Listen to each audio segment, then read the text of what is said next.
Hello everyone, welcome to my YouTube channel where we do painting tutorials.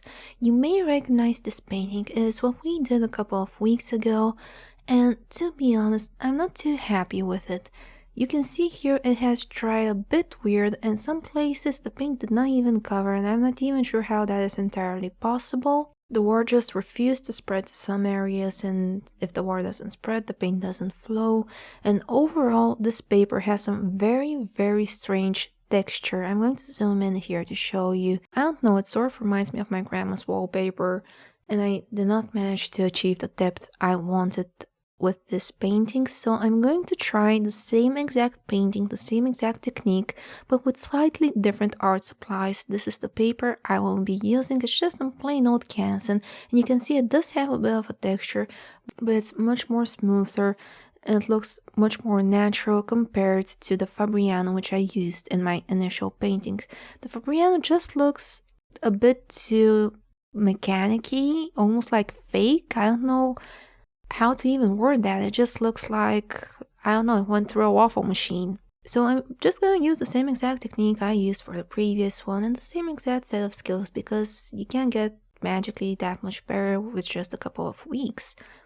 It's still same old me, just some different art supplies here. I've started by weighing down my paper from top to bottom, and I'm very randomly applying some Payne's Gray, which is the color I'll be using throughout this whole painting. Just Payne's Gray. It's gonna be a monochromatic painting just like the previous one, and I just want to play around with the depths and see if I can achieve a better outcome. So once the first layer has dried and I get that very misty background, I start painting some slightly more defined treetops because I want this to be a misty forest.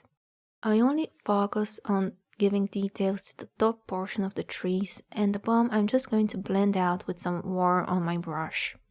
I only do about 3-4 trees per layer, or about so, and then dissolve it with the water I have in my jar. It is slightly tainted by now. It's slightly on the grayish side, but that's fine. It's just going to help aid the misty effect I'm trying to achieve. And again, once that second layer has fully dried, and I leave these all to air dry, because if I go in with a hair dryer, I don't know if the paper will curl up or it may dry wonky. I just want to use the same exact technique as before, and for the previous painting I did leave it to air dry, so I'm just mimicking all of the steps I did before. So as I was saying, once it has dried, I paint a couple of more trees on the bottom this time and blend them out with some clean water. Now I'm going to start adding a bit more definition. To do that, I won't be diluting my paint as much. I will be using a bit less water and diluting my trees a slightly bit less. So I start by painting the tree top till about halfway through the trunk, and that is when I start dissolving it. I won't go over the upper half of the tree top. That's how I plan to achieve a slightly more detailed look for my closer layers.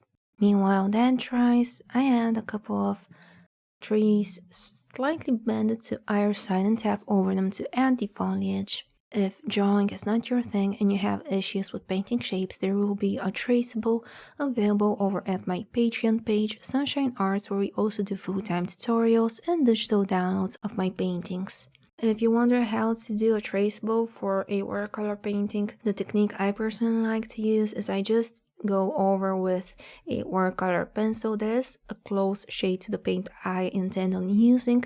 That way, as I paint through my layers, the sketch is going to slowly dissolve into them and leave a seamless look at the end. Now I'm pretty much finishing this painting by framing the bottom and the right side with some darker trees. I want them to be slightly more defined, slightly darker, and the way you get a darker watercolor layer is by using less water.